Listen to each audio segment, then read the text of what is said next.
practices that is going on in the meeting. A whole lot can happen in this place. Honorable Ministers, I don't envy you. You have a major work, you have so much, but Mr. President saw that capacity. Looking at your system, and we know you will do that. Working together with other systems, we know you will do that. Our ministries should stop working in silos. You are not competitors, you are collaborators. Let us see them work together as collaborators. That is what this kind of event is saying.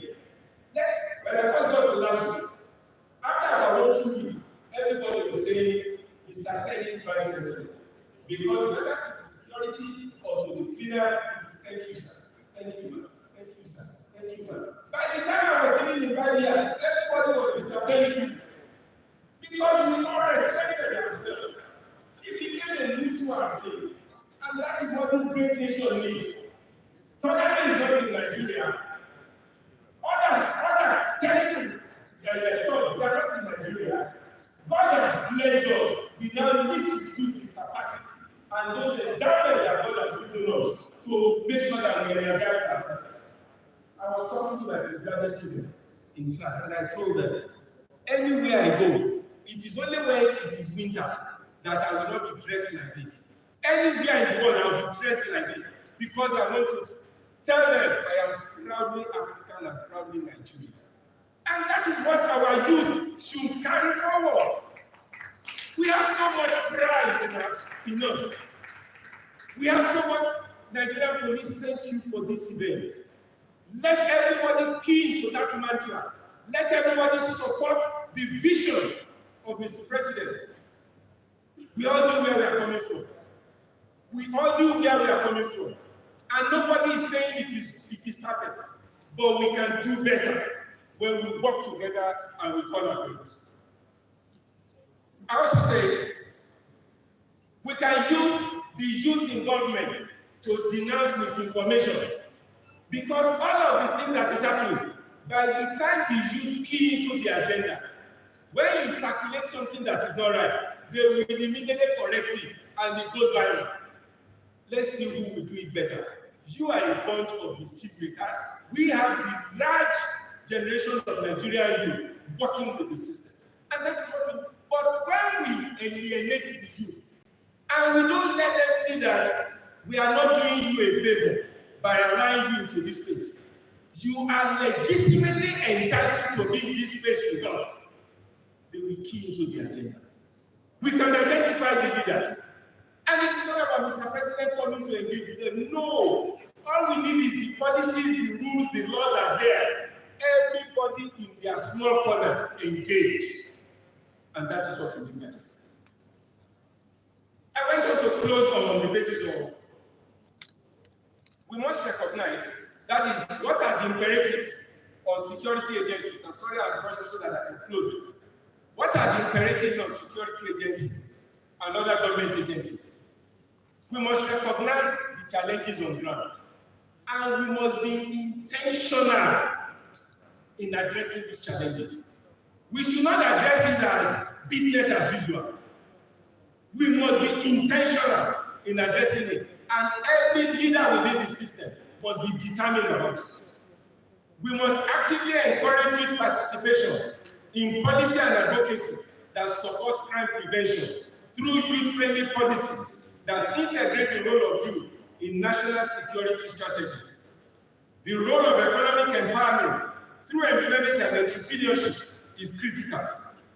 Education remains a pillar and foundational element in building a security-conscious and responsible youth population. All of us know what happened in Nigeria during this last report. We know what happened in Kano, we know what happened in Kaduna, and all of us were making references to the Almajiri issues. How effectively have we deepened our interventions? In Sokoto, they adopted an Indonesian model sometime back. What is that Indonesian model? It's a situation where they integrated Islamic education with secular education and then compulsory compulsory vocational practice. What does that mean? Every youth will be given a skill, one skill or the other that you will master, such that at the end of the day, you can become an entrepreneur and you can successfully feed yourself. When last did we do an audit of that Indonesian model in Sokoto State? Other northern states that are similarly circumstanced, have they embraced similar models? What we have is a situation where when the issues are on the table, everybody is just looking at what is there at that moment. We are not asking ourselves, what have we been doing over time? You know, there's this song there, what have you done for me lately? Oh, yeah. That is not it. It is not about what you have done for me lately. It's about let us ensure that we are consistent in what we are building. That model can effectively work for the Nigerian setting and the challenges we are having in that area. That is the Indonesian. There's a need for sustainable mental health support and counseling systems for vulnerable youth, because untreated mental health has a major role it plays in criminal activities. To leverage technology and innovation, government must encourage the private sector to support youth-led innovation in security technologies. There are mobile apps that can be developed anywhere by these youth. And let us, when they develop the mobile app, don't let us leave them to be struggling. I love what the Minister for Technology, what he's doing now. Those are the kind of initiatives we need to aggressively deepen it, and it will work for us as a nation. Reward systems, and I believe from this kind of setting, we can take it further. What award systems do we have for Nigerian youth who are contributing to national security? IGSA, if you have a system working together with others, we can have competitions where Nigerian youths that are able to develop apps that will support the work of our security agencies, where they will have awards, where they will have sponsorships, where they will be taken into the system as interns. A whole lot can happen. Internship and mentorship programs, grant programs, a whole lot. I'm a member of Tech Fund Research Committee, and we see people coming forward with research in terms of developing apps that can support national security. Some people will say, you are copying what they have done in other clients. Who says it cannot be copied? So far, I'm not stealing your own, and I'm copying my own, I'm modeling myself after the kind of thing you have done, using my own senses. Who says I cannot do it? And then we have our intellectual property system supporting them so that they're not violating rules, but they are developing things that are indigenous to us because they are part of the system. That is when those things break down. We will not have to go and look for somebody to come and repair. We will simply call on them, and then you see them. Let us use our money rather than using it to develop people or bring people from there. Let us use our own money, our funds, to develop our people. They will make mistakes, but they will get better. They will make mistakes at the early stages, but they will get better. Some of these initiatives that I'm talking about, they already exist. But the problem is, because we don't use monitoring and evaluation to know where we are, what are the challenges facing them, what can we do to improve, some of them, they collapse along the line. So that is why evaluation and monitoring is critical for every initiative that we throw up. Mindset of leaders and government functionaries must change. The name of the game must change. Build awareness and educate people. Establish regular forum for young people, security experts, and government officials for them to commingle ideas. When we sit at such events, like this, I can tell you so much will come out of it. Particularly when people sit and they know that You have a kind of timeline of actions as to what's next. People will key into it. What are my conclusions? We must begin to see our youth as global citizens with a role to play in the security of not just the nation, but the world, and nurture them as such. What happened in Bangladesh, Kenya, Uganda, Sri Lanka, among others, are clear indications that the youth cannot be suppressed for too long. Every stakeholder in this room must live with a resolve to actively work and support the vision of the administration to give leverage to Nigerian youth. Everyone is a clarion call. We don't have a choice. If you alienate yourself from your children, you're on your own. All of us as parents, when you argue and you say because you have arguments with your son or your daughter, and you say you don't want to engage with that child again, you're on your own, because he will move on. He will move on, and many of us, we have tasted that pill.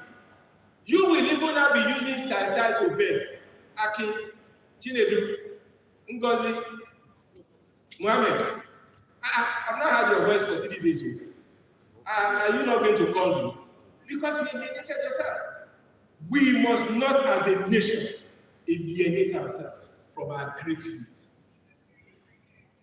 By 2050, Nigeria, according to the United Nations, is projected to be the third most populous country in the world, with majority of its population being youth. Effective engagement with them today will go a long way in shaping the country's future. Some will tell you, and you are putting all of this forward for leaders to do. How about the youth? Don't worry. When you create a platform for engagement, I finished before you say me, I don't comment. When you create a platform for engagement, they will engage. The communique of this summit, the communique of this summit must be clear on specific next steps and timelines that will enable us to benchmark ourselves on where we are and what next. The youth must be fully involved in this process too. You said something earlier. You said we are going to be having this regularly. And the highly cerebral PRO also said it, that this is the first and we'll have more. Idea says, if you don't timeline what we want to do, if you don't see how we can interface, we will come back for the next one and we'll be starting from where we are ending today. Thank you very much.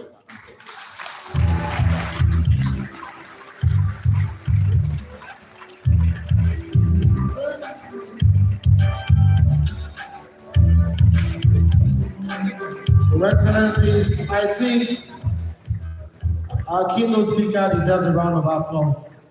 And if possible, a standing ovation. He deserves it. Thank you so much as you take your seats. We must agree that the Vice Chancellor, our keynote speaker, has spoken extensively and passionately about the topic of the day. And it is important to note that he will not just only speak, but also make available an opportunity for us to interact with him. So we're moving straight to that, which is the next on our agenda for today. But before then, we'd like to do a couple of introductions, then we proceed. We really want him to take a deep breath before we go straight to the question. Ladies and gentlemen, in the building, we have here the President, Nigerian Youth Coalition, Yoruba Council Worldwide, Are Barrister Oladotun Hassan. Please a round of applause for him. And ladies and gentlemen, we have Honorable Ibrahim Abdul Usman, Wambai Kefi, representing the Sultan of Sokoto. Thank you so much. A round of applause for him. You're welcome. Thank you very much, sir. And another amazing young Nigerian doing very well for himself. He is the Ambassador Corporate Affairs Commission, Ambassador Mike Premium. Thank you so much for coming. Please, a round of applause for him. As more name comes our way, we'll make sure we introduce them. All right, moving on with the speed of light, ladies and gentlemen, I would like to once more invite to the panel stage for the Q&A segment. Help me make welcome again the Vice Chancellor, Lagos State University, Professor Olariwaju Fagbemi, for this very, very important segment, sir. Just got my former Vice Chancellor. Okay, former. Not impersonation. Anyone will get an offense. My apology, former, but very active. You're highly welcome, sir. Before we take that, I would like to recognize the presence of a friend of the place, a veteran in broadcasting and journalism, who is going to cast here today. I told his representing the Honorable Minister of Information, and he is the DG, Voice of Nigeria. I have here in the house Mr. Papa Ndasi, representing the Honorable Minister, and of course, he's a friend of the house, a great author. He's here personally to represent the Honorable. You are welcome once again, so thank you so much. Then we have here our panelists, former Commissioner of Police, retired Commissioner of Police, and former Force PRO, ECS. Ujuku is here. Dr. Monday, as you are all welcome. I want to welcome our friends all the way from Lagos, for the very We're on live to GTV Africa, live from Abuja. Like I promised that whenever something good is happening in the city, in the town, GTV will be bringing to you. At the moment, Nigerian Police Force is organizing Youth Summit 2024, and as it is, Monday to Friday, I will back. You still want me to the real again? You don't go buy another color. I say to you, these are official uniform. You see how blue or this one is more Monday, Tuesday, black. When they talk, this here blue, that is your blue or black. So that when you see anybody outside, they go there and you say, I'm blue. Don't be all the way when they speak for the police. Many of them are free. Monday, Tuesday is black. Apart from mobile, you will see. Even mobile here, you will have black top. The day for that, every Monday, every Tuesday. Wednesday, Thursday, so new black over new blue over black. And Friday, Saturday, Sunday, you see on our own time. And not the only time they say we don't get panel, we have to play the box. We have to still say, but now you say we don't carry the letter again. And that's also when you say we are carrying God. Only for protesters. And it is like a calculator that picture say I want people together with GPNG. Don't be so alive. I know they carry God, I don't go for you. And if you say, me I did office. God bless you. Enjoy the rest of the day. where you just listen to First PRO, he has just given narration of some information. That's why I have to be silent so that we can hear on some of what's issues that have been on. This is Force, Nigerian Police Force Youth 2024 Summit. The theme of this conference is to enhance Nigerian security youth value for national security and intelligence. The key speaker has just given information, and in a few minutes' time, there will be question and answer to the key speakers, who is going to be answering a lot of questions from the youth.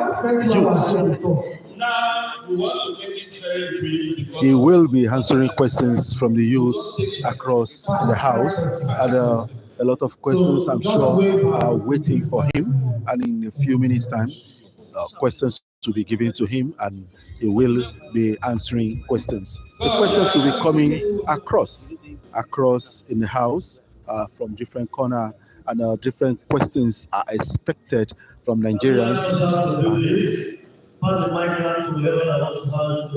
questions will be given to the key speaker, and he will answer some of the questions arising from the lecture he gave, and is seated right in there waiting for questions. And this is the first question. I'll allow you to listen to it. Bad government protest. When the protest was aimed at improving the living standard for all citizens, including the police, why didn't they support it? That's my question. Well, the question is asking, it's not supposed to be for Policeman, but he's asking a civilian who is not a policeman why police are not listening, are not joining. I want to believe that that question is meant for police.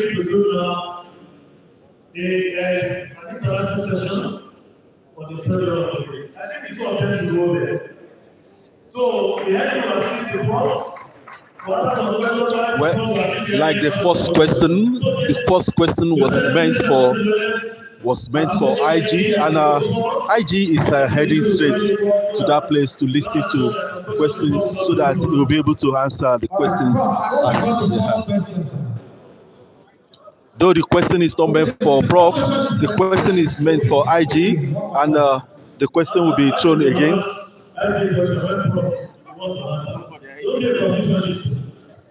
You say Prof, question for Prof, you don't ask IG question. Okay, IG don't do it now.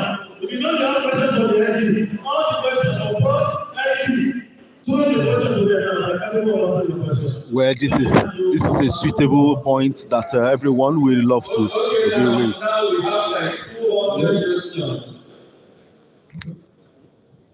Go on. My question is, why didn't the police support the end bad government protest when the protest was aimed at improving the living standard for all citizens, including the police? Why didn't the police support? Thank you. Ushers, could you move the mic to this side of the hall? Yes. Move the mic to this side of the hall. I see somebody representing for highest rating in there.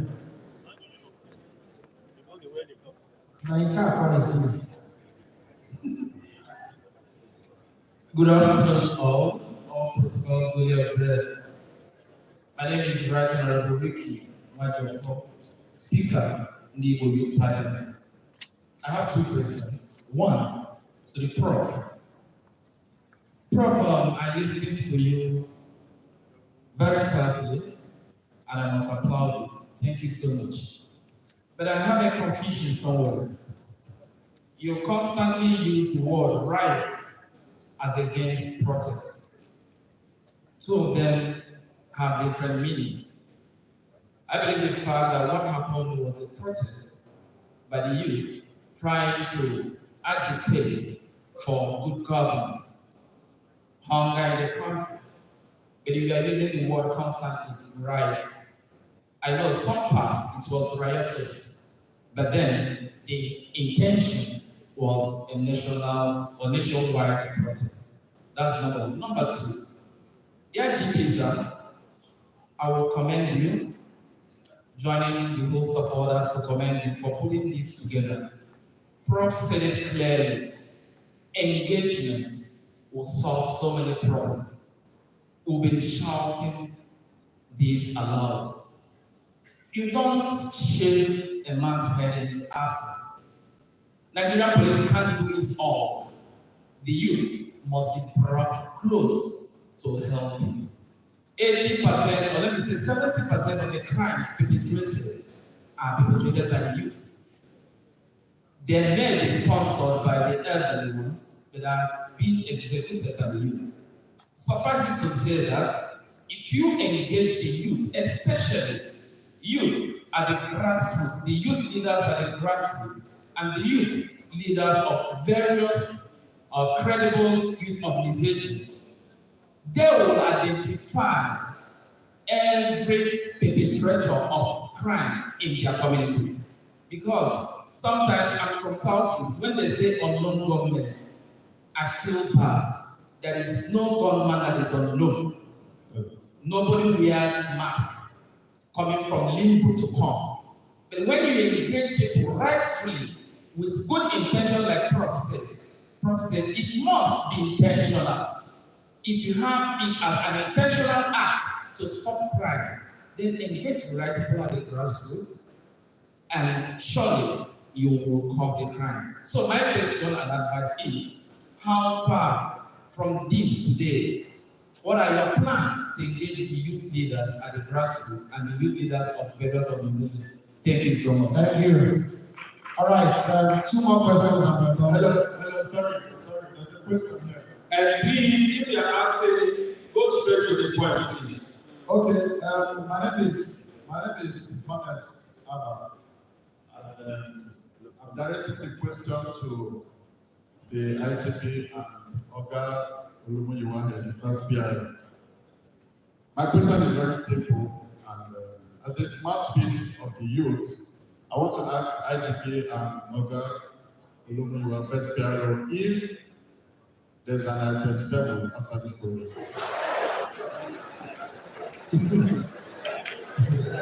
Now you know that the day will come. No man does not. These are the people that dominate the social media. In fact, they are the practitioners of content creating, skit making, influencers guild of Nigeria. That is one of them. I have them at my Elopina. I have another that is in Tabuso, and I have Honest Abba. That one they created the below that for what you know get. For social media, is the below. Please, those in support of that question, say aye. The ayes have it. Can we move on, please? Question here, please. Go ahead. Question here, please. My name is Barat. Convener of the workplace. IGP, thank you so much for this engagement. Thank you so much for this engagement. I will also suggest that it should be taken around the 6 geopolitical zone and let it be a post-protest dialogue the Nigerian police is embarking upon with Nigerian youth with sincere motive to dialogue and negotiate. Like the professor told you, don't allow people take grips of the Nigerian youth from you. So make it a geopolitical zone issue. We will assist in the southeast to have a similar program in the city of the My question to the IGP is, why was the Nigerian police and the authorities very insincere about engaging the protesters? Before August 1st, the police and the government could be saying, we don't know the promoters of the protest, we don't know the sponsors of the protest. But as from 1st of August, in this FCT, we addressed the media at MQ Abiola Stadium, where the police had come to obtain an extra order to restrict our activities. The same police aided those that were supposedly thugs, either sponsored by whoever we don't know, to meet the protesters at the very stadium where they have asked us to go and protest. And those thugs shared with the purpose of unleashing mayhem on us. So what I'm saying in essence is that from 1st of August, when the protest started, we addressed the press. All those that were protesting, that were promoters of the protest, sincere protest within the ambit of rule of law. I'm not talking about violent riot and criminality, going about to loot people's property or government property. It is criminality. We are talking about those of us that gathered to condemn corruption, condemn bad governance in this country. Why was the government and the police insincere about engaging the protesters? Because they will tell you that we want to engage them, we don't know them. But as from August 1st, when we came out to spoke, nobody called for any sincere engagement. Why was that the situation? Thank you very much. So 2 more questions. 2 more questions and we are done. All right. Go ahead, please. My question is to Mr. Aiki. So I would like to ask you, what is Nigerian police doing to secure farmers and battery security? Because I think a lot of the concerns during the protest was on food shortage. People are hungry, Mr. Aiki, and farmers are not farming alone. Nigeria shouldn't be a country that's having food shortage.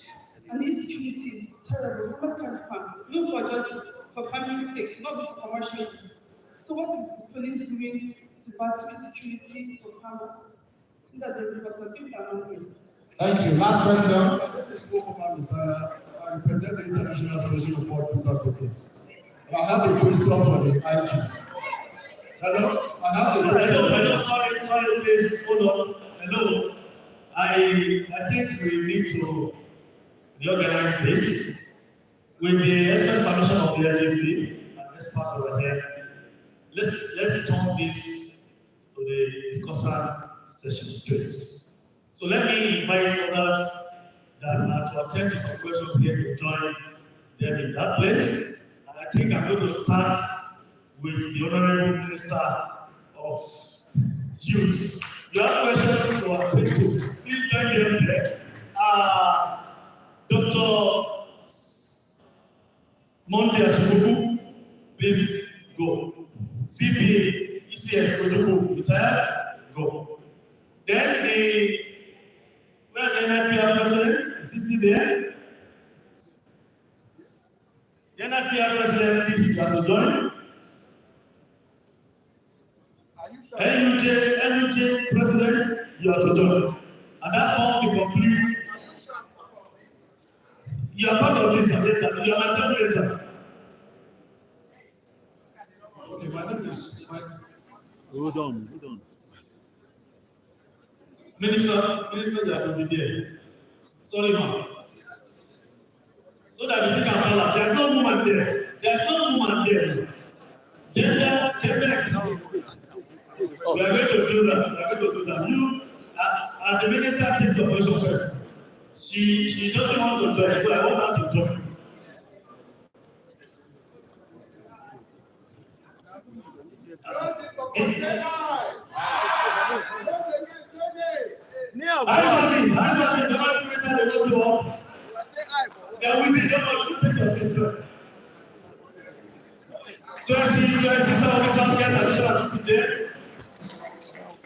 Don't get one seat there. You may not look at you, don't get a seat.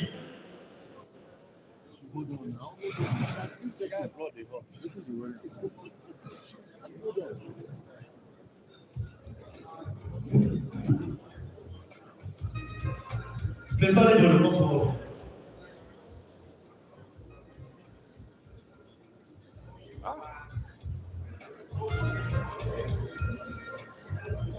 Staff officers, can you please get a chair for ECS to do, please?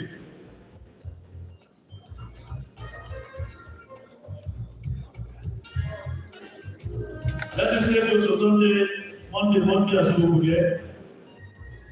We'll give him God's mind.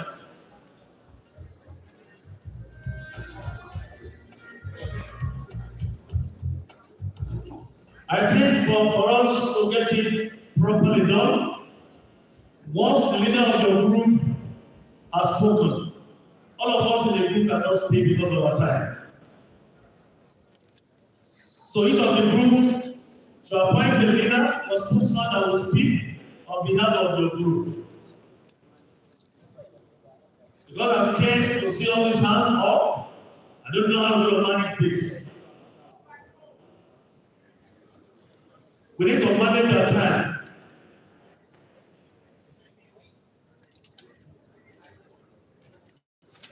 Prince Asalam, Ladiboyo, come and coordinate this. Thank you.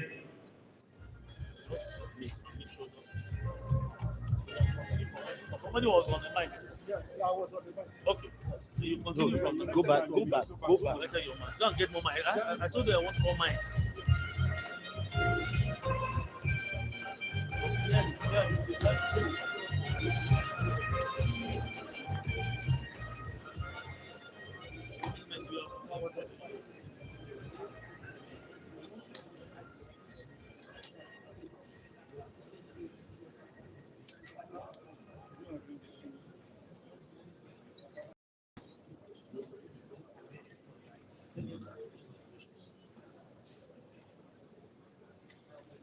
You're on live to GTV Africa, live from Police Youth Summit. Good afternoon. My name is Muhammad. I represent the International Association of All Peace Advocates. My question is, the secondary school system has become a breeding ground for cultism.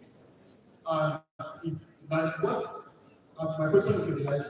What can the Nigerian police do to engage the secondary school system to educate them and enlighten them on the ills of this cultism and other criminal activities? That's my question. Thank you.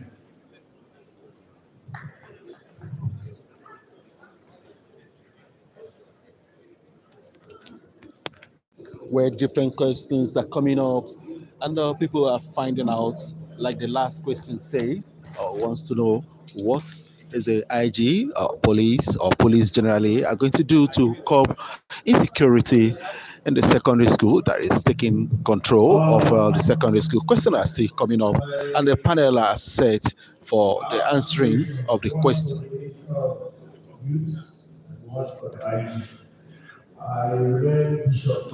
You can as well send your question from in there if you do have any question. And I want to believe opportunity might be there to present the questions or for the answers. Organization recognized by the Constitution. My question number one is for IG.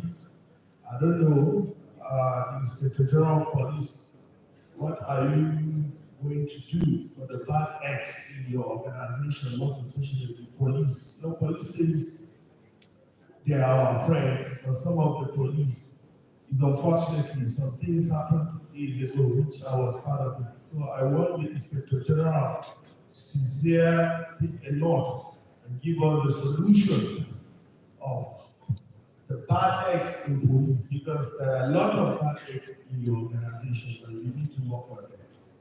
And secondly, the youth investment fund, as the question go to the Minister of Youth.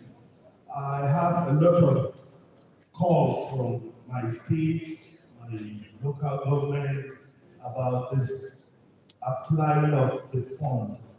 The formula of applying is very, very difficult for people living in the rural areas.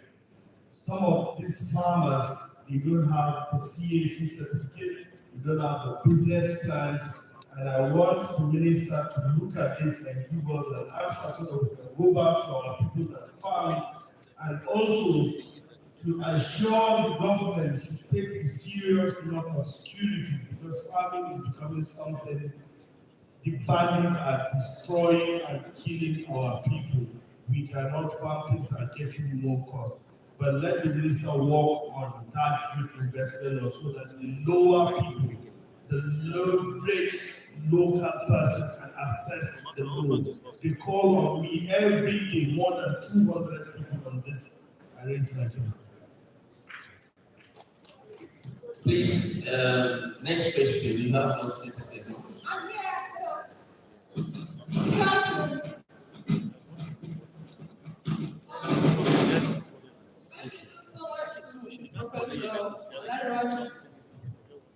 I'm Sophia Garba.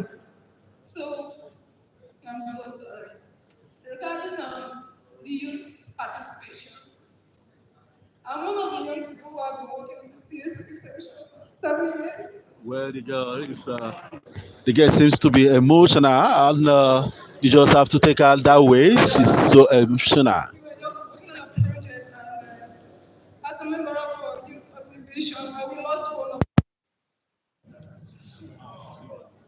maybe because of the project we were doing. So my question is now for the young people who are dedicating their time to bring applications and some systems who are trying to put Nigeria into place.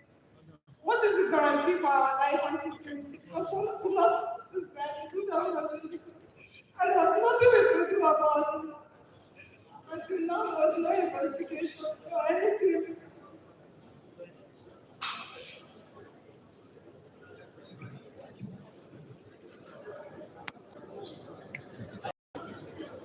Okay, I will carry for the microphone.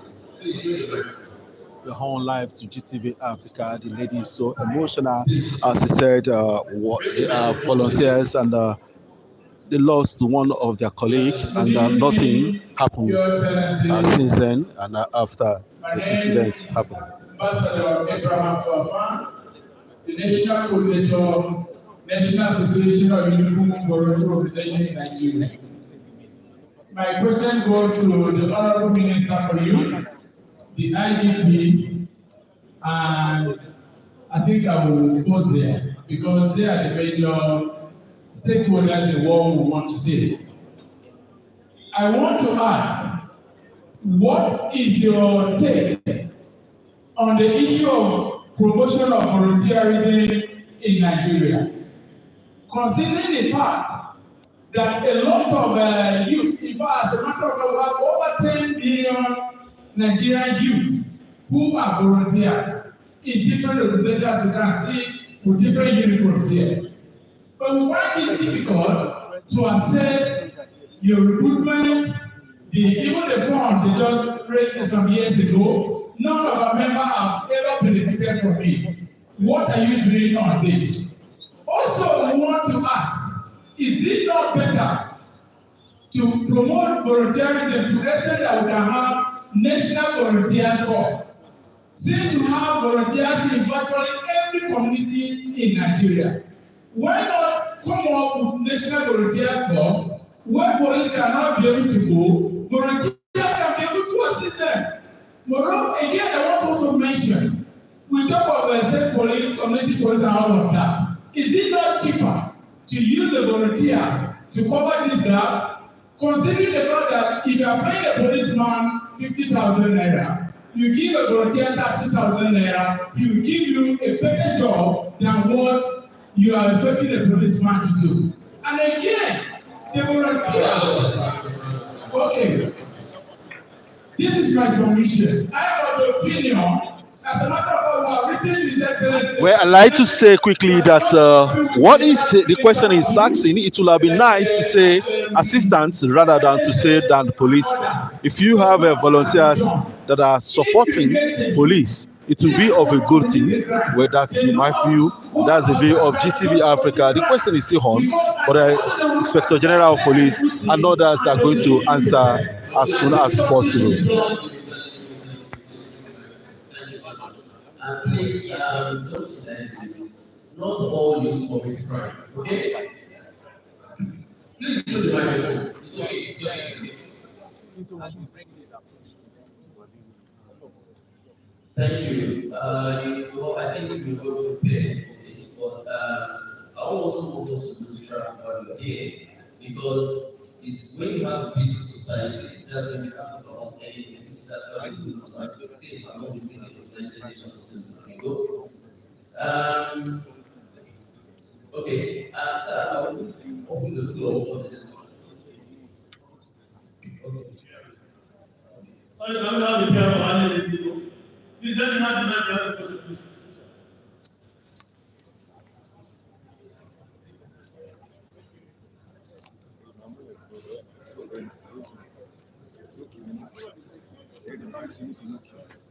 This pass is not to me, not the line to me. You have 20 seconds. May I stand on the existing protocol without wasting much time? There has always been this statement whenever there is an issue in Nigeria, particularly the political zone will be asked to leave a part of Nigeria. And this statement has always occurred in this same country where we are all citizens of Nigeria. For instance, whenever there is an issue either in the north or in the south, the Igbos will be threatened to leave their country and go back to their zone. And in all of this, we have always called on the Nigerian police to investigate the people making that statement and issuing the threat, and nobody has been brought to book. So here today, I take under the umbrella of Organization Igbo worldwide as the police secretary of that umbrella body. Please, the IG, we want to know if there are any place that is enshrined in our constitution that an Igbo man cannot live peacefully either in the north or in the south as in Nigeria and do business peacefully because we have suffered so much in the hands of the support our brothers. Thank you very much. Thank you. Okay. The first question, all the questions are maybe questions. I think we have just 3 minutes because we're actually running out of time. And I want to call you also to kindly simplify the run because most of them you know actually people know we're about to say. The keynote speaker, Professor Fago, is I think you know, 3 minutes. Thank you very much. I'm just going to address two issues there. The one about why is it that the police did not support the protest? I will say this. Let us work with reality. The reality is there are structures within the system. If you say the police should support the protest, then you can equally say PHCN, all of them should support the protest, which means everything will break down. So at the end of the day, what you should have is those structures that should continue to function. They should function. And you see that the kind of attitude that you saw in several areas of the police, which was what I said there, that attitude was they were very calm, they were very mature in the way they were dealing with the protesters. It was when they degenerated in some areas that you saw the kind of engagement that you see. The police also recognized that there are challenges. We have challenges in Nigeria, every other nation has their own challenges. So at the end of the day, we cannot ask for a total breakdown that the police should support, the military should support, everybody, when everybody comes onto the street, who manages the nation? So that is why the structures must continue to function. But you will see that everybody at that time was also emphasizing, allow the protest, those who are genuinely involved in protest, allow them to have a protest. But those who want to hijack, those are the people that people are being cautious about. And that was what resulted in losses. So again, the point was made about riots and protests. I agree with you that those who are doing, and I recognize that in my speech, that there are people who are out there genuinely to protest the challenges that they are facing, that the nation is facing. So they were out there, but some others were out to precipitate riots and crisis. So I recognize and accept. And then the final one of okay, the final one of positive. Another member there has answered, another member of the audience answered that question. When the youth are also involved in tracking it, it makes it a lot easier for us because they know those who are doing it. But what happens is when that mantra, when you see something, say something, when it becomes meaningless, because you see, and then you now become the victim. That is what people don't say. But when that mantra, you see something, say something, becomes meaningful, in that those who are caught are deadly, you see that they are working. Thank you so much. So the next question is going to the Inspector General of Police. But before you go ahead, sir, there's another additional question to say that how do you standardize information sharing, and also how are you going to build capacity of Nigeria to even identify potential threats of getting involved? Thank you, sir.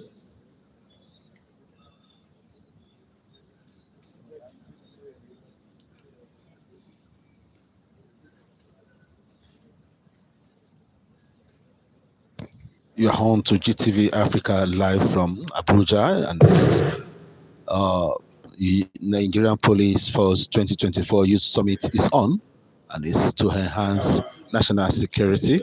A lot of questions has been given to Inspector General of Police, and he said he has about 14 questions to answer. And let's pay attention to him as he gives reply to about 14 questions, as he said.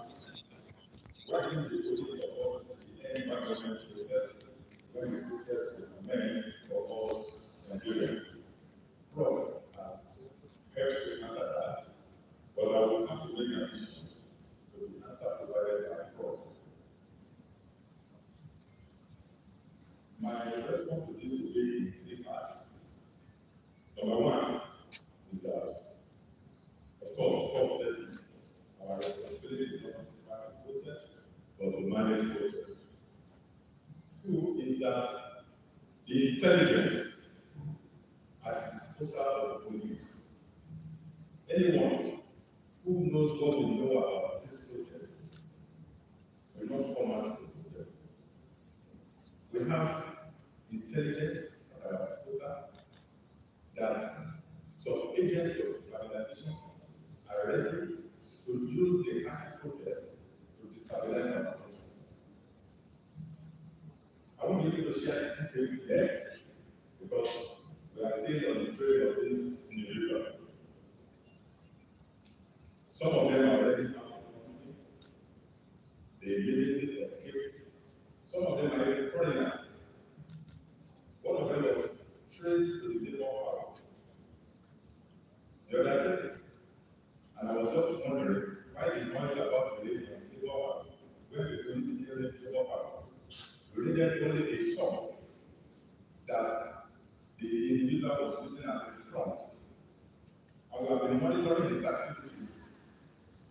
He was very active in the Sudan crisis. And he's in Nigeria mobilizing people to destabilize our country. We traced him to that shop, and our detectives raided his shop to recover the valuable document. So there was no need for the noise and our raid of his house.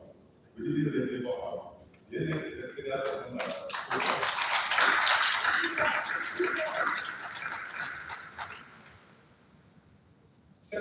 Secondly, is our experience with previous protests. I will always make reference to the King's Hospital, which turned violent.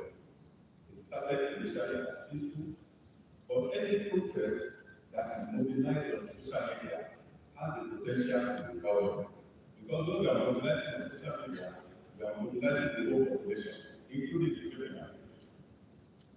So the idea of the protesting hijack, I don't believe that protest that is mobilized on social media is hijack. Hijack are cool, but the same people that are mobilized for the protest. So our experience in the past, in the previous protest, we want to get the police to want to take part in any protest that is not going to be violent. The top part is when you are saying you want a peaceful protest, and you thank that protest, you said you want a 10 days peaceful protest, and you thank that protest 10 days of rage. Of course, we know that you are not being sincere with the word peaceful.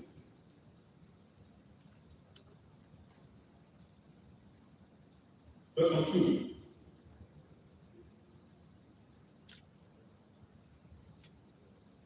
Yeah, it is a person who asked question stated that engagement will solve too many problems, and he asked, what are we doing to engage the youth going forward? Very good question. What are we doing? One of these is what we are doing right now.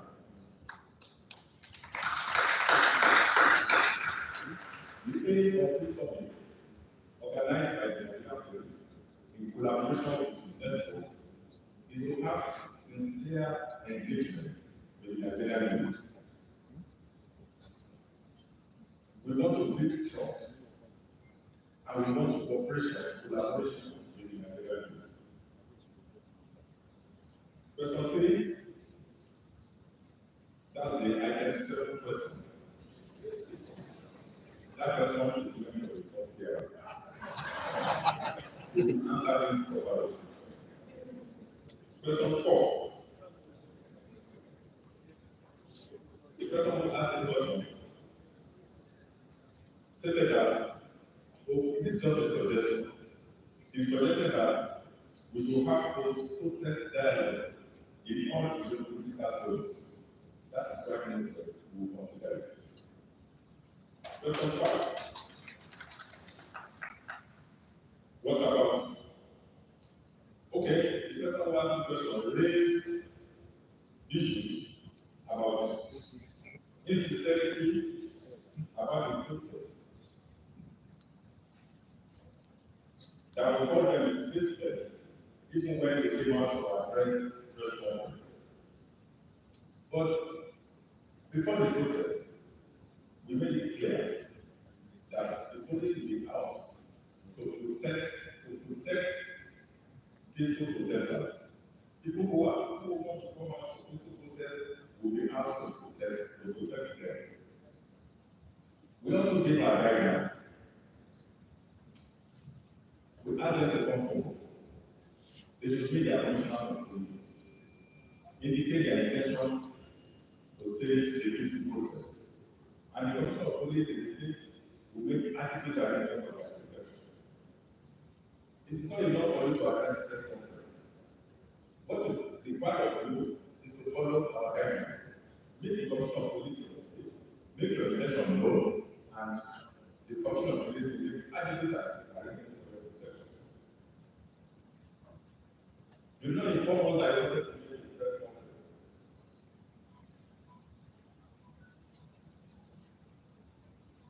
So next time, please endeavor to meet the commissioner of police. We have reasons why we insist that you must meet your commissioner of police and let him know the details of what you want to do. It is for your own personal protection. Because we have the intelligence we have, we want to know. If you are planning for peaceful protest, and we also know that other groups want to take advantage of your peaceful protest to cause violence, to unleash violence on the population. If you are going to discuss the commissioner of police, who is in a very good position to guide you. If we ask you to stay in a particular division for your peaceful protest, it is because we also know that some people will be coming down to unleash violence. A peaceful protest on the streets cannot go side by side with violent protest. You won't be able to differentiate. That's why we insist that you stay at a particular location. If you know you are for peaceful protest, then we make agreement for protection. But if you insist you must go on the streets with those people who want to take violent protest, we won't be able to differentiate between the two groups. See, what is only going about insecurity to allow farmers to go back to the farm? Very good question. We are doing a lot. In the Northeast, we have started farm patrol to give confidence back to farmers to return to farm. Mr. President is very concerned about it, and we are doing our best. But let me also add that the security landscape in Nigeria is complex and diverse, marked with a range of challenges requiring multi-dimensional responses. We have challenges in security. There is also economic challenges. There is political challenges. We have environmental challenges. All these challenges are interconnected. To solve these challenges, we need to understand their interconnectedness. You can't solve one challenge and leave the others. It's not going to work. So we need to solve these challenges simultaneously. And that's why you see agencies of government, departments of government working at the same time, working together. Solving these challenges simultaneously is not as easy as solving simultaneously. A lot is required. We need enormous resources. It requires focused leadership. And when I say focused leadership, I mean leadership at all levels. We don't start looking at leadership only at the center. We are all leaders at our own different levels. We must all be focused. It also requires committed citizens. Our citizens must show patriotism. Our citizens must show responsibility. We must embrace our duties and responsibilities to our country. We have responsibilities to obey the law. If you obey the law, there will be no corruption.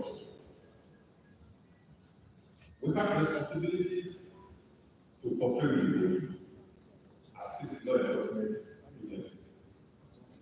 Let us embrace our responsibilities as citizens. So solving our challenges requires that all of us are involved. Question 9. What can the police do to engage secondary school students? Because the secondary schools is becoming a vital ground for policy. Very good question. In the Nigerian police as of today, we have recently established a unit called OCACOP. OCACOP means Police Campaign Against Poverty and Other Vices. That unit is headed by the senior police officer. Our target is students in secondary school. So we are doing a lot to discourage autism, and we are starting at the level of the secondary school students. Question 10. What are we doing about bad eggs in police? You said that there is not of bad eggs and police. I accept that we have bad eggs, but the bad eggs are everywhere. They are not only in the police.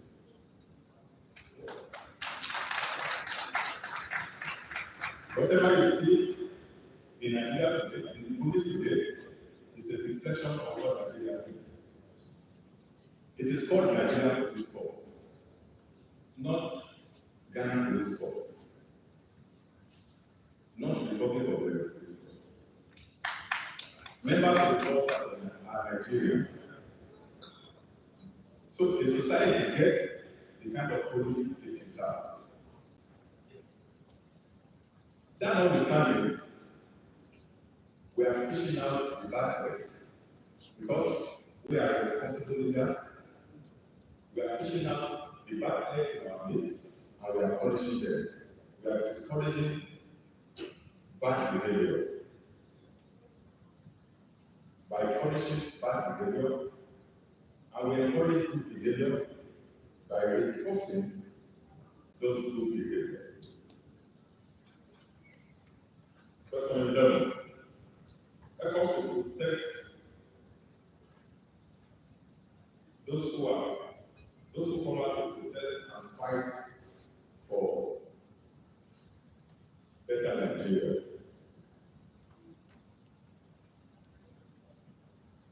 I think that's what I got from the lady who was there.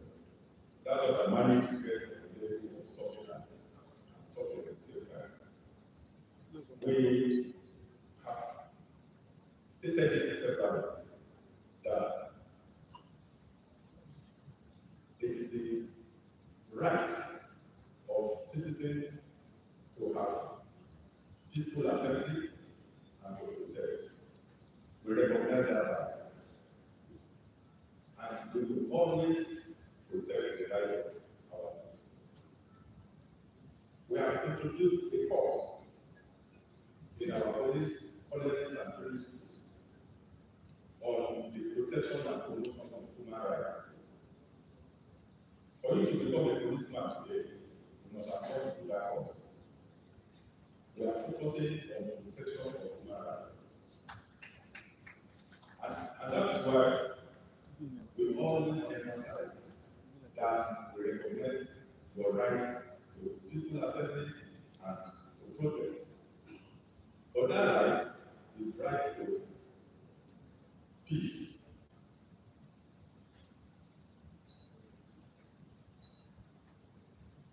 It is not right to violent protest. No sane community, society, will tolerate violent protest in the name of the right. 12. Use of volunteers in community policing. We already know that. 2 years ago, the federal government approved community policing strategies for Nigeria. And the approach in that community policing is to also engage special constabulary. This special constabulary are volunteers. We embrace volunteers. All our DPOs, our area commanders, have a task to make use of volunteers in their different areas. The vigilante groups are also volunteers. We work with all of them. We work with all stakeholders. So the volunteers have a place in our police strategies in Nigeria. Thirdly, the question actually, that was the question from the representative of our identity. You stated that people are being threatened to leave their communities each time there is crisis in Nigeria.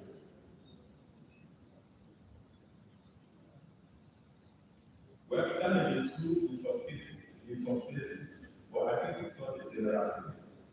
Like in my own community, we have a lot of Igbos. We have mixed tribes in my community. And anytime there is crisis, nobody tells any kind of news. And I know that is general in Nigeria. But in cases where you have that, I will advise that you report to the authorities concerned. Question 14, which is the last question, on standardizing our information sharing. That's basically, we have a standard, then we share information. We share information on a need to know basis. We share with all agencies who should know about whatever information that we have. Thank you. Well, you've just listened to Inspector General of Police as regard to his 14-point questions that he made, that he was asked, and he has given the answer to the whole 14 questions as expected of him. I think the next person is going to be maybe Minister to respond to questions directed to him. You are on live to GTV Africa, live from Abuja, and Nigerian Police is organizing Youth Summit 2024 as part of post protest and other activities that is going on in the system. The police is not wasting time after the end bad governance protest, quickly organize and listening to youth in the country. There are other questions that the IGP is expected to make clarification. Kindly listen, subscribe to GTV Africa, and pay attention. Cooperate with police and share information with the police. If you see something, you say something. All our officers have been trained to protect their informants. The DPOs, from the level of DPOs upward, they have a responsibility to protect their informants. Gone are the days when people are afraid to give information to the police or fear that they might be exposed. If you have fear that they will be exposed, please meet the officer in charge of the station or go directly to the front of the police station and share whatever information you have with you. And I can assure you that you will protect it. Thank you. Well, IG has just made known that any information that one is having should take straight to either DPO upward or the Commissioner of Police in the state to have protection for the informant. The minister is about to speak now to answer some of the questions addressed to her.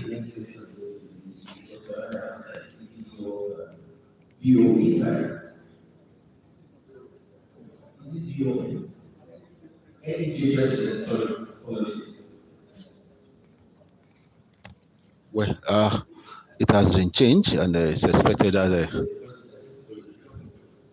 Okay, but there's a question here to ask you.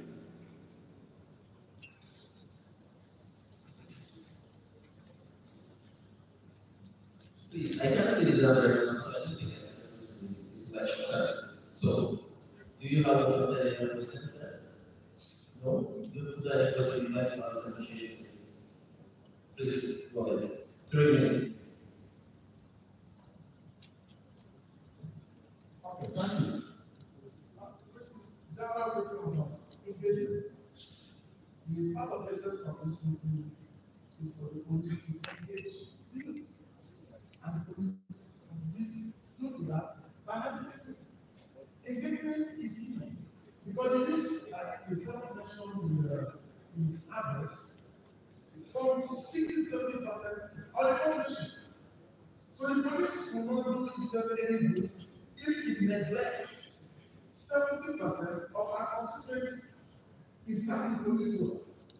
And looking at the extra progress, there were some police stations in the heat of it that were not watched.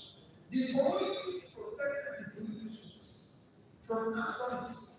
If you don't take their commission, if you have the community together around this, and make sure what happens to the police station. It doesn't happen in the supply station in the airport. They are protected because the police engage the community and the community saw it as a responsibility to protect their police. Because the police that they are using is the police of Nigeria, owned by Nigerians, for Nigerians. There's no shortage in Nigeria. So the community has a responsibility under our law, under the constitution, that was made before, to assist law enforcement officers in maintaining law and order. It is mandatory on every city. But the police has the right of law. They also have the responsibility to get rid of the community, to cooperate with them. They are exploring and cooperating. It is about collaborative effort. I think the police have been engaged last week, and the members of the community who are doing it have to cooperate. Knowing full well that it is in their pocket. If there's a progress and people are dying, those who are dying are not doing it. And if you are better than the examination, and they ask you to do the operation, they want to do it. You fail because those just like it becomes a life. We need to protect ourselves and the community. It's the key element in the pharmaceutical. Thank you.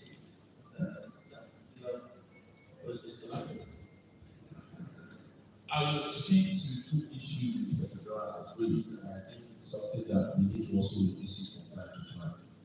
One is the issue of social media engagements. I listened to the IGP say that any protest organized on social media has every potential to be otherwise. But I think also, now that we have this same engagement, decided to speak on this point.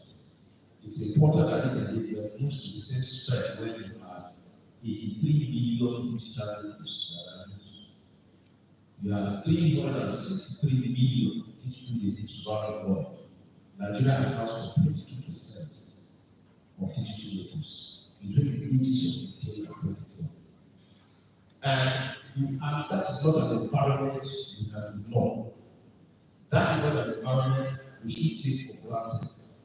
You are talking about access to information. We're talking about a new kind of warfare now, and that's the war of narratives.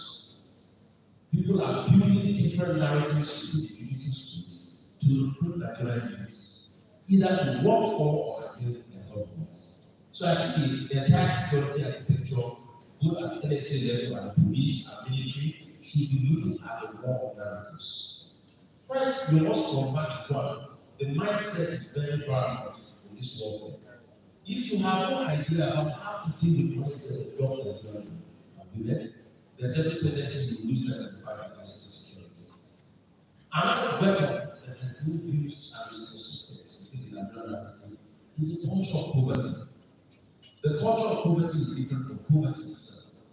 It is the ability to take the same person who shares the same problem, manipulate that same person to fight that other person who has similar problems.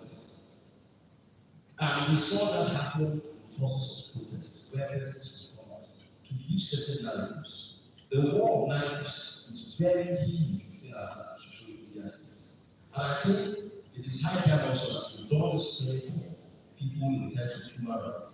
You should also begin to engage with the public relations unit, and as well as other commissioners of police at state, command, zonal levels, and headquarters to deal with this concept of the war of narratives. If you can't win the war of narratives, you will spend more expending bullets and weaponry that will not change people's mindsets. Thank you, sir. I think so. I would like to go to the Minister of Youth. Those who are in please answer questions. I hope you want to know questions. If you answer questions, we'll do your hands. Unfortunately, not. Good afternoon, everyone. I would not have hesitated to join the panel because I'm wearing multiple caps and Mr. President finally takes precedence over other assignments. It's just not certain if I was permitted or allowed to speak in my capacity as Minister of Youth Development, beyond representing Mr. President. But I'm sure that the President would not also give up an opportunity to engage and speak to our vibrant young Nigerians and other stakeholders in the youth development space and the security space as well. So even though I indicated actually my interest in speaking in my capacity as Minister of Youth Development because Prof already had set some questions for me, about 5 questions, and I thought that I wouldn't have done justice. My presence here would not do justice if I didn't respond to those 5 questions because they were all well put into consideration during the design of our programs and initiatives. And thank you so much for your indeed proven that you are an academic. I renowned one for that matter because you took me back to the classroom, my pen and paper, and I was writing down all the questions that you have been. So before speaking to the president of the panel, I didn't know that indicating that interest, I was setting myself up for a seat on the panel. But I'm more than honored to be part of this esteemed panel. Well, the first will be the first 5 questions from Prof. The inclusion of youth leaders in designing and the creation of our youth initiatives. I think that you already stated in your keynote address, Prof, that the National Youth Development Policy is one of Nigeria's National Youth Development Policy is one of the most robust youth development policies you have come across. And as a matter of fact, when we came on was the policy period and that, so it was time to review it. Looking at the document, examining it, I also realized that yes, it was time to review, but there really wasn't much of a change. But then we realized some gaps like youth well-being to be well addressed, and to that effect, the committee that is reviewing it has actually included our recommendation that we establish the youth well-being department in the Ministry of Youth Development to address mental health, sexual and reproductive health issues of young people in collaboration, of course, with the Federal Ministry of Health. And we also got a great commitment from the Africa CDC, that is Center for Disease Control Africa. And in the coming weeks, we will hope to be hosting all ministers that are addressing youth issues across the African continent, in addition to the fact that the President has also earned his support and his accolade recognition as the African Union Champion for Health. In the coming weeks, we will be hosting and collaboration with the CDC and of course the Nigerian CDC. I'm also delighted to see that one member of the Youth Development Policy Review Committee actually spoken earlier. Vicky is the man in the red cap over there. He's a member of the National Youth Council of Nigeria. He's representing that organization because when we came on board, we realized that the policy committee review committee that was established didn't have a good youth representation. And like we have said earlier, we cannot shave my head with my axes. So we have to reconstitute that committee to ensure that a minimum of 40% of young people, including young people from the various youth groups, to be part of this review committee and the student group will also not left out. Well, the deliverables, how the deliverables to monitor to ensure compliance. I want to assure you and everyone in Nigeria and the young people that we have developed a very robust M&E framework and a feedback loop to ensure that we are accountable and transparent when we are implementing the process of implementation. And also, why the policies fail is because, like I said, we do not engage in sincere and meaningful delivery. We don't sincerely engage and then we continue to work in silos. But we are also based on principles that will foster building long-term, long-eroded trust between young people and Nigerians. And that was why it took us a while to communicate our policies because we wanted to be sure that we will deliver on this and to build trust because it's a long-term ongoing conversation. So I've spoken about the energy, and I'll speak to the states, to the government and local government involvement, along with the roles of the ministry departments and agencies, because it's all about co-creation. So for the MDAs, they are custodians of the policy, so we rely on them to give us the policy direction, and then we will co-create with them how to fix young people to be active contributors to the various sectors. So we have enterprise clusters that we're co-creating with the Ministry of New Economy, the Ministry of Solid Minerals. We are also going to work with the Ministry of Agriculture, just amongst others, and the Ministry of Health as well. So it's quite, as you said, not only me, but so happy because so collaboration with the state government now, also co-creation because we development happens at the local government level and at the sub-national level. So we're not going to be at 100% centralized when we're implementing. We will be decentralizing our implementation. And we have a very robust engagement, for instance, with the governor of Niger State, the governor of Katsina State, and the governor of Ondo State, where we will be, in fact, the governor of Niger State being very proactive has committed 100,000 hectares of land for implementation of our initiative, which is the presidential initiative on youth enterprise clusters. Well, the data gathering and performance review, which is very important. We must ensure that we have data to ensure targeted and informed policy decisions because resources are very few, and we must ensure that we make decisions that are timely and efficient as well.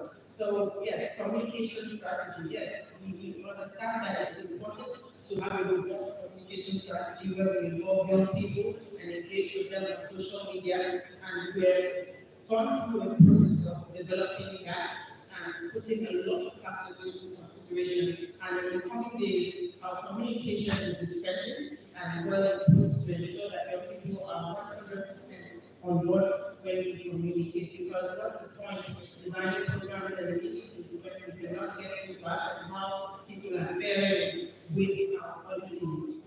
So, the Coalition for Security Intelligence, this is not a question for me, but you mentioned it. I will also be mentioning a few things about. We know that insecurity is a huge challenge, and this also will be responding to one of the questions of the NYCN representation. We know that security is a big challenge when we, for our young people to go to farms and all of that. So we are we're in the process of building a partnership between the civil defense for the NSCDC, and we are hoping to also foster that kind of collaboration with the Nigerian Police Force, where our enterprise clusters would be secured by young people who come from the communities where the enterprise cluster will be created, because the NSCDC has a mandate to secure critical national assets. So the target in enterprise cluster, for short, is called the PIEC initiative. So the PIEC initiative would be vision will morph into critical national assets and need to be protected. So once people have a sense of ownership, then they will be more obliged to protect this infrastructure. So that's the way this will leverage local security intelligence, and of course, we hope that we can do that partnership and see how to bring the Nigerian Police Force into it, because their mandate is also to ensure that the internal security of life and property of Nigerians and people living within the Nigerian borders is secure. So this will go a long way to solve two major problems: unemployment and insecurity. And of course, food insecurity is also part of insecurity. So, well, now I'll go to the questions from the panel. The NICN representative asked about grassroots indigenous involvement. I can say that I feel very strongly about inclusivity, being very inclusive when you implement developmental programs and initiatives. Being a person and individual of the grassroots myself, I know how it feels when people are unable to participate because of certain barriers.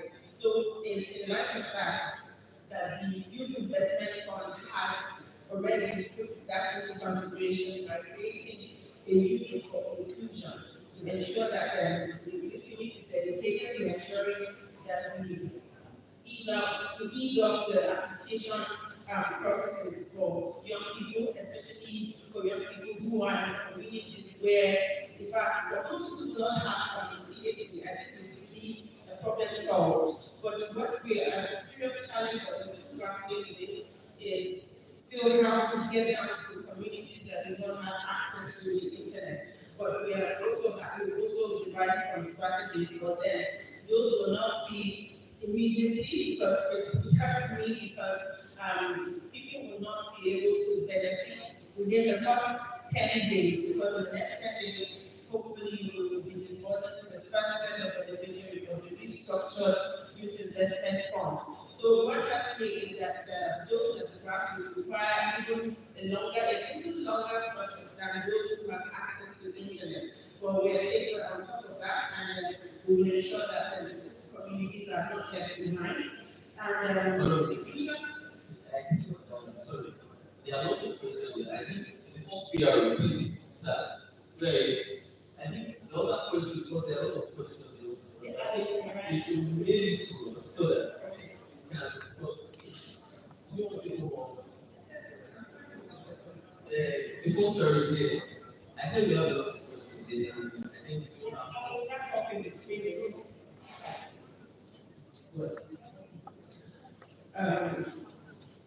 Well, we also take a step further to ensure that persons with special needs are also included.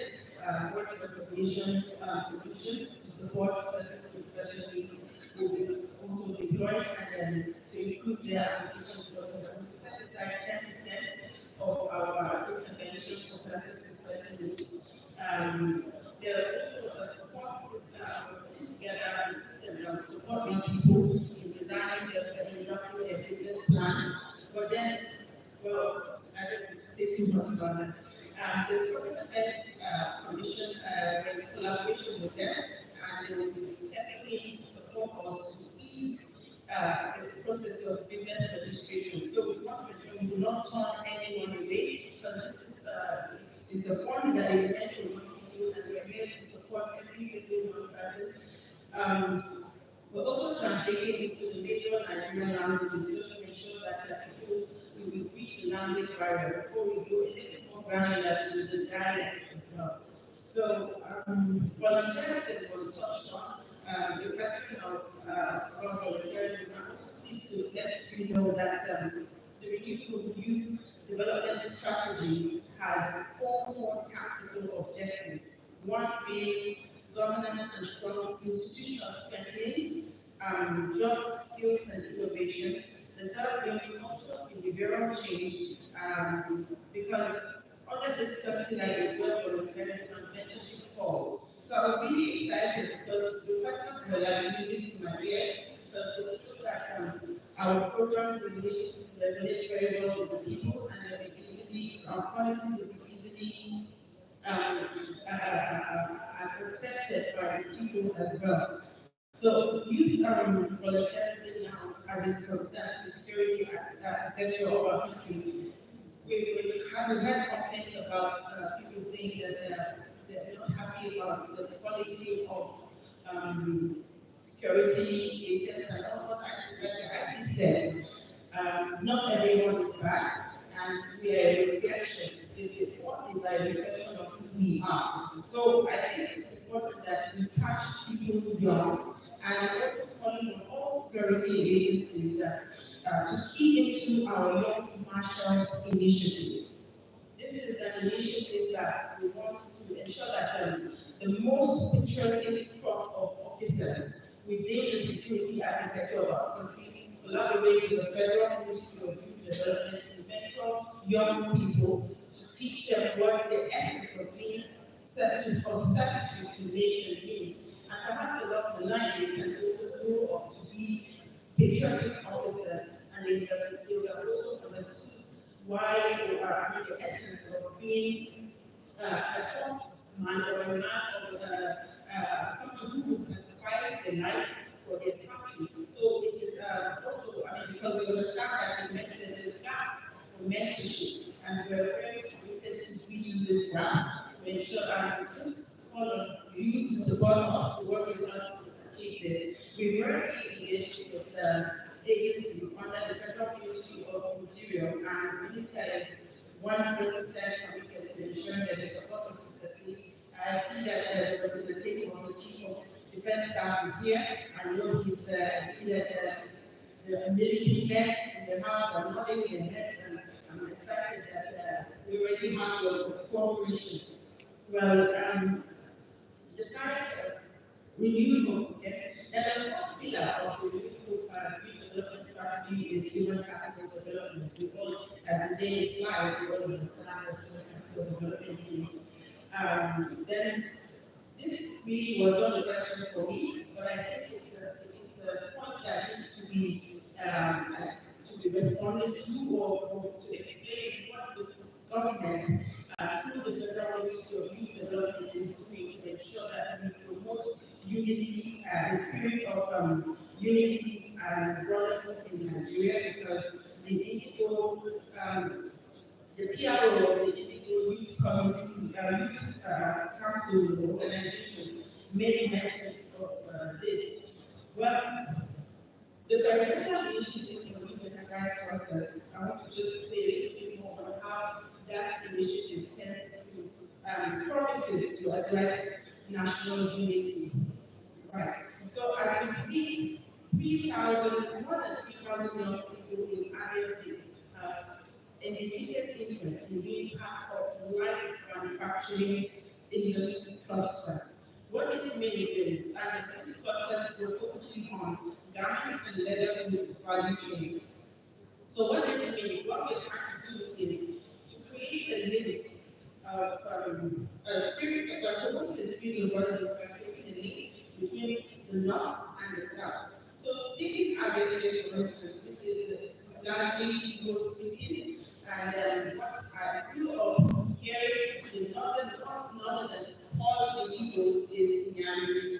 So I live in Nigeria where the northern will no longer see a Igbo man as a Nyamiri, but as a partner in progress, basically, because we want to create that link where the content value chain we're developing in Katsina State can now supply the light manufacturing industry for Ghana in ISO, and they able to build trust, they build businesses together. I mean, I want my Igbo brothers to take content from us to know, and then a lot of the Igbo artists usually see us as the rookies because they see us as producers of plans of their country for their families.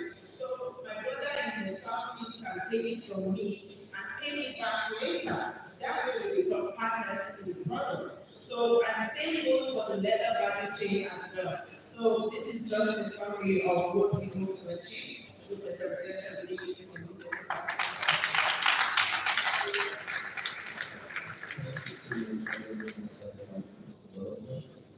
I see the passion is there, and I pray that we will continue to help everyone more. And now, as a chief host, the ITP back to us also, they decided to issue this advance. For me, yes, I won't be arrested.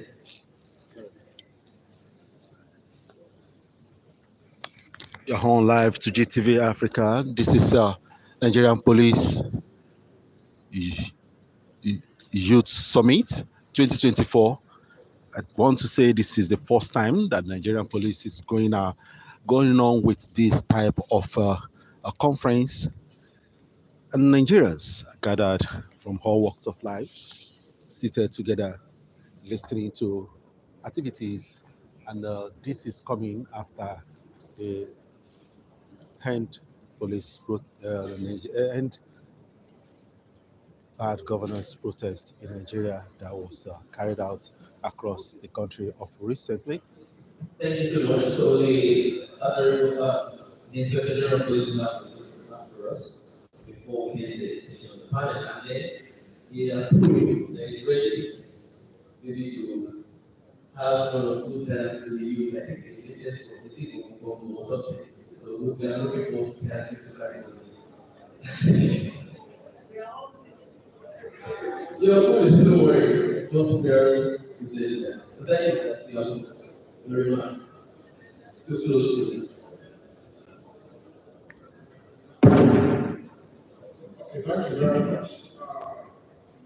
That's the president of NUJ. Intervention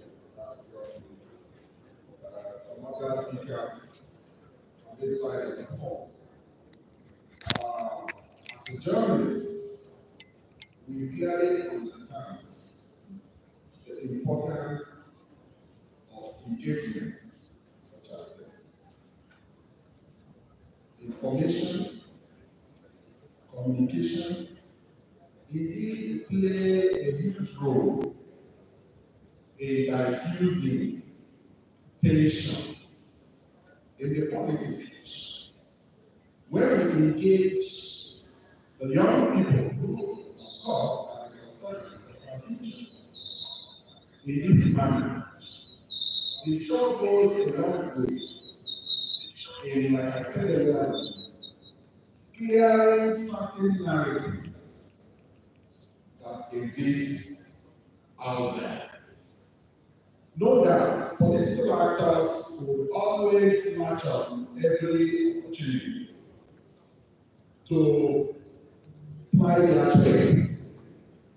And that's exactly what is facing us as a people, especially at this critical time in our national life. One would agree that the situation is not the best that we should have. Is there hunger in the land? The answer is yes. Is there hardship in the land? The answer is also yes. That is why our political actors must create platforms like we are seeing here today, that the police is engaging with the young people. Different organizations are here. By the time people come here and listen to the presentation by the Inspector General, it's a lot easier for people to believe in.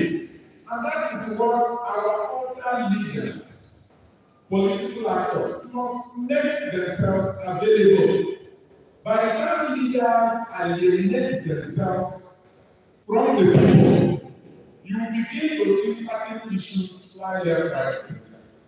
I'm also glad that the Secretary of Police has committed to the fact that beyond here, this kind of engagement is also going to trickle down to the zones because it's very, very important. People are not going to gather across the 774 local government areas at once. But now that this is taking place at the city center, at the federal capital, it's also important we cascade it to the south-south zone, take it to the southwest, take it to the southeast, take it to northeast, northwest, and of course this is not there. By the time we get more young people involved, they discuss with their leaders, ask questions. It helps build cohesion, it helps cement the unity that we desire mostly in our country. Very, very important. And lastly, this kind of engagement is not also such that should happen within the people of mind.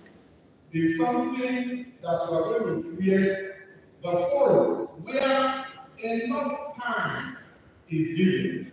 The young people will have enough latitude to bend if necessary. They say what bothers them, the way it is, and the leaders themselves also devote time to respond to some of these issues, some of these interventions. By the time we create this kind of platform, different places, I want to believe that we would have commenced the process of healing for our country, because that is what we desire mostly at this time. People are so worried. If you go to our airports, people are leaving the country in their numbers. That's not what we should encourage. But by the time we discuss, by the time we engage, by the time we exchange information, by the time we interface with each other, I want to believe that the narrative will begin to change for the better. Thank you very much.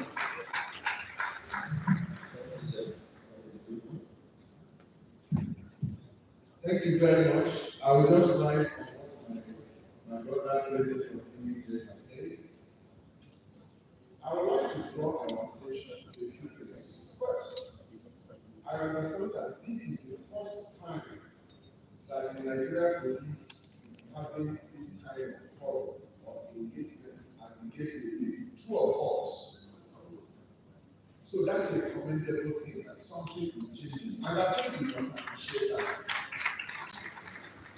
Secondly, more than 80 government, at least in the last 24 years, this is the first time a president of the federation is demonstrating the belief in the capacity of young people and giving them the opportunity to excel in one way or the other. Two of us. Before now, we used to have a 58-year-old administrator of youth. Two of us. Before, your young was before now. Well, the last one was 57, and I have a record. So the point I'm trying to make is that opportunities are now being given to Nigerian youth to occupy places of leadership. What they do with it is a different thing entirely.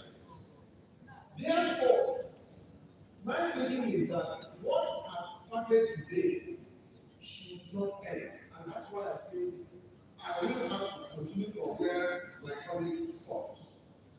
The reality is that what the government might be saying, after all these things that we have done, how come it is not appreciated?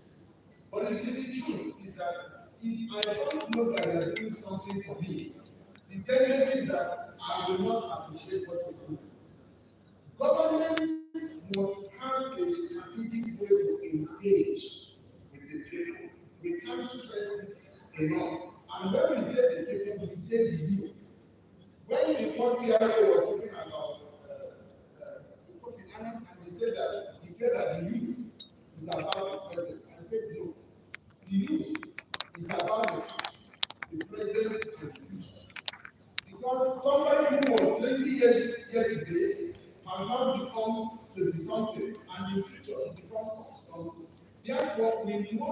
be dedicated in investing in the Nigerian youth as leaders of today and leaders of tomorrow. And as I conclude, the issue for me as a communication person is that I have seen that we are not communicating enough to the Nigerian youth. And this is why I appreciate what you are doing. I want to plead with you. Let this not be a summit. Let it be a forum or a round table. And when it goes down to the other parts of the country, let it have the minister or the Ministry of Information as part of it. Let it have the minister or the Ministry of Youth as part of it.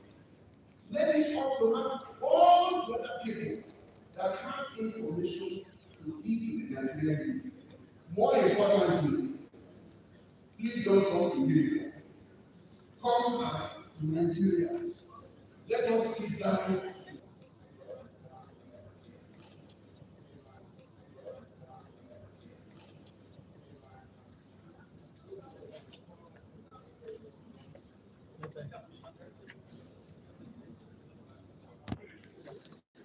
You're on to GTV Africa, live from Abuja. The question is on, and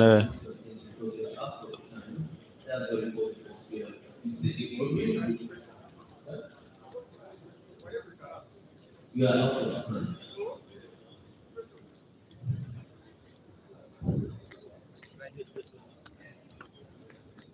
Well, let me quickly clarify. I'm going to scroll our handles and email addresses on the screen. We can't exhaust all the candidates, it's not possible. That is because we have a time frame and we're also doing that. I think what we do is have another question, the others have been doing, and we still very here. And we need to respond. All of them, the minister will respond to your truth, and I'm sure we will have email address of the ministry, and others that are here. I need to scroll forward. We are going to be interacting with them source of here today. It is not possible. So I want to model of us, particularly leaders of various groups that are here, to please forward your information or whatever you want to our email address and to all our social media handles. I think that's the best way we can go. Now, the idea will please address all the board processes. Thank you. Thank you. I thank all the parents for the great contribution I have made at this summit. I agree with everything I have said here. But the option of not appearing in the subsequent forum, we will look at it and we not totally agree with that. Because the youth, the Nigerian youth, not our youth. We have sometimes, we wanted to do 10,000. About 700,000 applied. So I believe that the Nigerian youth is not our difficult to I want to thank everyone. I thank the youth, great Nigerian youth who have come to participate in this summit. I thank you for your questions.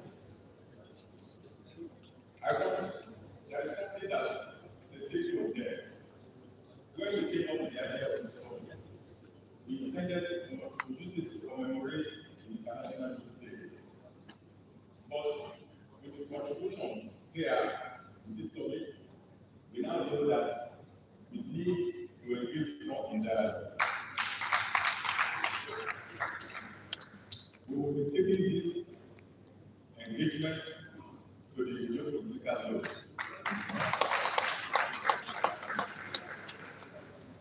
We accept that we have challenges. The challenges are enormous, but they are not insurmountable. We just need the collaboration of everyone. We need the youth, we need the leaders, we need every one of us to be focused. I like to make reference to the story of China. China has made tremendous progress over the years. But there was a time that China was like us, struggling, going through hardship. there was a story of the Sherman Mao that emerged in China. I told all the Chinese, let all Chinese go hungry until we are able to produce our own food. Let us all go naked until we are able to produce our own clothes. The Chinese were too passion, serious passion. But at the end of the day, they became great. They emerged strong. China today is a great nation. I believe that we are on our way, our own journey to greatness. Let tomorrow, a shaman will come and say, and tell us that this subsidy we are paying is going to perish us forever. Let us end subsidy. Subsidy is gone. Let us all come out and say that this is bad government. We must end this bad government. If you end the bad government, we are transiting to the worst government. I said in my when I was answering one of the questions that some people came out mobilizing for the protest didn't mean well for Nigeria. What they wanted was to stabilize us and multiply our passion. We must not fall to their hands. We must be careful next time. When they are calling us for protest, we must look at very well. We really, really well. But it doesn't do not stabilize our own. We let us be careful. We just follow people calling for protest and let us know when we are down. So we thank God. They did succeed this time. But we also know that they are not ready. They are going to come back again, and we have to be careful with them. So thank you. I will please appreciate our panelists once again. Thank you so much. Thank you so much. Before the leave, cameraman, please get out the two photographs session here. Finally, before the leave. Other MCs. You're on to GTV Africa, live from Abuja here. You have just listened to the comments from Inspector General of Police and others that have addressed Nigerians, including Minister of Youth and others. Where is the photo section, photograph section for all the people on the platform that spoke to that just addressed and panel session. the panel section. So even as the IG and other panelists go back to their seats, I would like us to appreciate them with a round of applause for attending to our questions. Please. Thank you very much. In that panel section. For those of us asking for item 7, I'm happy to announce to you that that has been prepared. And I think the others can share their concern now. Yes, Others, please start sharing now. Please, I can say The enemy don't ask me. But camera also have to perform. So please, all the cameramen, please, can you go back to your previous position? Please, can we create space? We're about to get brief entertainment from the NYC cultural group. CPU. Let them have that.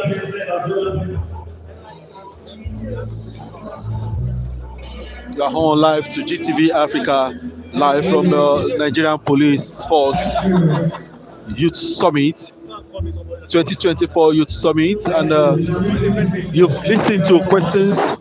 Inspector General of Police was able to answer 14 questions from the youth, while others were able to answer questions as they were coming to the Inspector General of Police. And for the summit, the NYC youth are about to commence the performance in a few minutes.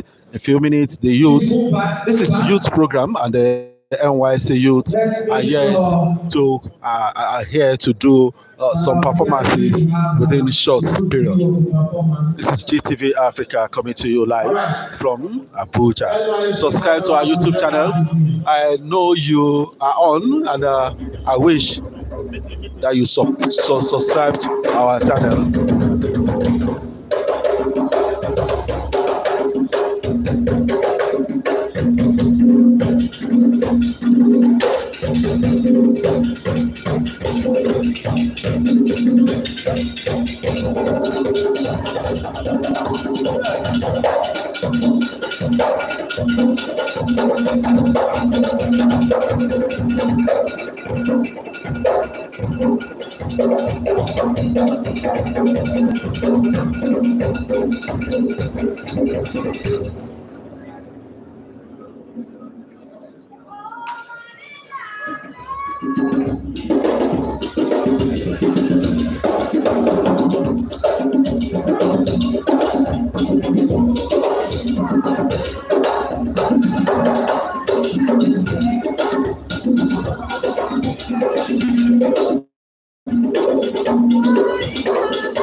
You will be wondering who is singing. The person wearing Fulani cultural group is the one singing Yoruba song just like that. And you can easily know that these are four major tribes: Hausa, Igbo, Yoruba, and you know we are in a baggy environment, and that's why this one is wearing baggy dress.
Well,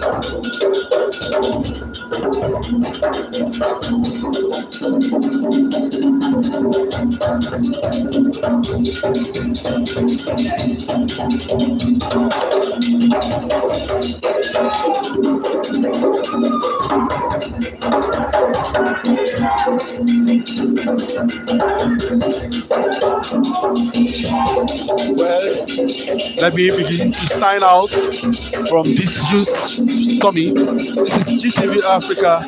Thank you for being there. We promise always that we'll be bringing things as is happening to you, those things that are very important to you. My name is Gomiga Olabiko. Kindly subscribe to our YouTube channel and like our Facebook page.